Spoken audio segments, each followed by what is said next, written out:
نشه کې دا پوډر دا ولا بس تر زمانه تر برونه دی پوي شو کنه بس په سم لار دي نه راکاږي چې دا غلطه لار وي کومه ته دی ورغورځي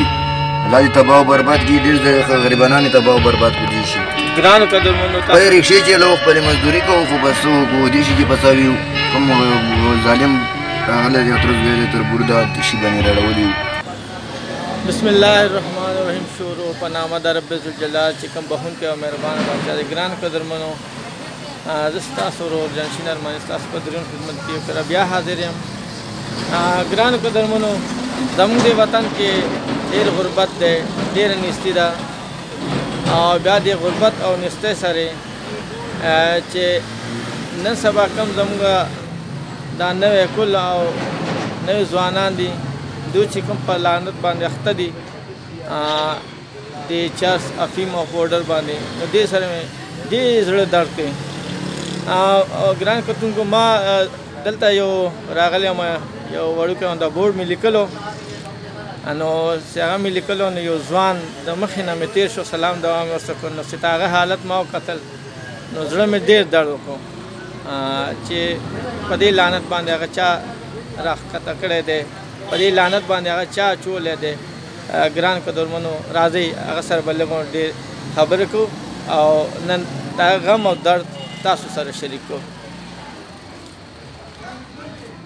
السلام علیکم جی وعلیکم السلام زړګیه څنګه د ټولو نه پیله خو راته دا ووایه که نه ستا نوم څه دی ما نوم محمد یوسف ده محمد یوسف او ځوانه دا کله نه دا نشې او دا دغه دا دې لعنت باندې چا راړولې او څه ټایم نه دا نشه کې دا پوډر دا ولا بس تر زمانه تر برونه دی پوي شو کنه بس په سم لار دي نه راکاږي چې دا غلطه لار وي کومه ته دی ورغورځي الله دې تباہ برباد کی ډېر غریبانو تباہ برباد کو دي شي ګران قدرمنو په رښتیا چې لوخ په مزدوري کوو خو بس کو دي شي چې پساویو کوم ظالم راغله دې تر زوی تر بردا شي باندې راړولي اوس هم تخلاصې نه کېږي څنګه ځان خلاص کړو تاسو ټولو مسلمانانو ورونو ته ما خواسته څومره پوډریان دي دا بیړنۍ کې پراته دي په لښتیو کې پراته دي دې سره تاسو مرسته وکړئ تاسو ته به الله ډېر اجر درکړي که تاسو دې لښتي نه لاس ورکړو الله دا زموږ ستاسو ورور به دا که تاسو دې لښتي نه دا اوچت کړو نو تاسو ته به الله پاک ډېر اجر توفیق درکړي الله مو روغ جوړ کړه محمد یوسف ته دا راته ته تربورانو راړولې په دې لعنت باندې تربورانو راړولې نو دا ته اوس پرېښودی نه شي که ستا علاج څوک کول غواړي یا تاله علاج وکړی شي ولې نه شو پرېښودلی چې علاج ولې خو وي چې علاج خو کېږي نو بیا خو ډېره ښه ده چې علاج کېږي بیا خو هر څه کولی شو یاره ولې مسلماني خرابېږي هر څه خرابېږي د سره وګوره د ماچس یې وګوره کلیان یې وګوره په خدای یقین وکړه اوس راورسېدم صدر ته تللی وم ډېر په بد حالات باندې په خدای یقین وکړه کوم یو چیرو ټایم تېرېږي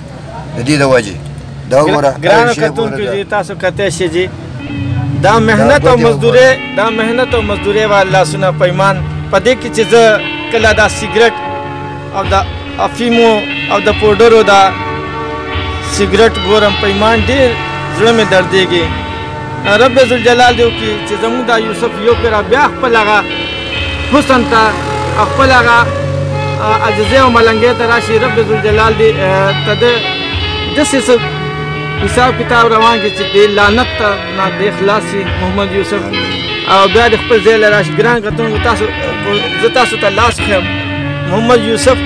دا رکشه چلی تاسو کتی شئ د دوی لاسونو ته تاسو ګورئ پولې پې ولاړ دیاړي مې هم کوله اوسه پورې ما د 2-3 کاله کېږي په دې شي باندې تربورونه راړولې یم تر زامنو ښه نو بس والله کتې مو خلاصې کېږي دا څه په محمد یوسف تا سره څه دښمني وه تا هغو ته ما ته بس د خویندو میندو کمه کوله پوه شو هغه یې ونه کړله پوه شو هغه یې ونه کړله په پټرتوب کې هم راسره ګاډي کې په ټوکې پرتې ایره شوی ګورئ هغه ګاډي کې وګوره ټوکه اوس هم پرته ده دا چا د لاسه میخې ده تاسو څو خویندې ورونه یې محمد یوسف مونږ د 2 ورونه یو 4 خویندې مې الحمدلله په ښه حیا عزت باندې واده دي هر 4 ورونه خویندې مې واده دي الحمدلله خیر دا چې مې پوښتنه وکړه چې ملنګ نومې ده یوسف نومې ده څوک یې پېژنئ که نه یې پېژنئ ما ډېره دنیا پېژني که رشکو والا نه که ټانګو والا نه که ریډو والا نه پوښتنه وکړئ ما ډېره دنیا پېژني خو دا ظالمانو تربورونه نه دي ارزي کې دې سپي وای بس په دې باندې ته غورځولې مو تر پسې در لګيږي دا شتانه چې ما سره 55 وشي او هسپتال ته لاړ شم په هسپتال کې ځان داخل محمد یوسف خپل نمبر ته یاد دی او خپل نمبر ته څنګه نه یار خو وشتاره تر موبایل سره ها ګرانو کتونکو دا محمد یوسف دی تد ځواني د خسته ځواني پیمان تاسو کته شي او دا ځوانه د لعنت خوري روکا زه ګرانو کتونکو ته په سکرین باندې بتاسو ته د محمد یوسف نمبر ښکاری تاسو دسه ډایرکټ رابطه کولای شئ کو څوک داسې درد دړې او څوک داسې پیسې والا مالی حیثیت د چا صحیح او الله غولا ډیر استور کړي نو محمد یوسف سره دی هغه مرسته وکړي ډایرکټ په ډایرکټ چته داسې سنټر ته بوزي چې کوم ځای کې تدې علاج کیږي نو رب ذوالجلال با دواړه جهان ته روشن کی تاسو سکرین باندې وګوره محمد یوسف نمبر به تاسو ته ښکاری تاسو ډایرکټ په د سره په دې نمبر رابطه وکړئ او رب ذوالجلال دو کی چې نن یوسف په کوم موړ باندې ولاړ دی زما پښتون زما رور الله دې نه کی چې څنګه یوسف نن په دې ځای ولاړ دی یو یوسف دې په دې ځای باندې نه ودرېږي یو یوسف ته دې الله دا لعنت نه ښیي او زه هغه ځوانانو ته ریکویسټ کوم درخواست کوم چې دشمني کوي خدای دپاره دا د دشمنۍ دغه مه په غاړه کوئ دا هغه دشمني ده که نه چې دنیا او آخرت دواړه والا برباد کړي نو هغه کسانو ته ریکویسټ کوم چې څوک په دې لعنت باندې اخته وي که تاسو خپله کوئ نو بل پرې مه راړوئ خدای دپاره په رب ذوالجلال باندې سپارمه په ډېره بهانه بل رور جانشین ارماني له اجازت ورکړئ د الله په امان جزاک الله ټاټا الله مې عزت وکړو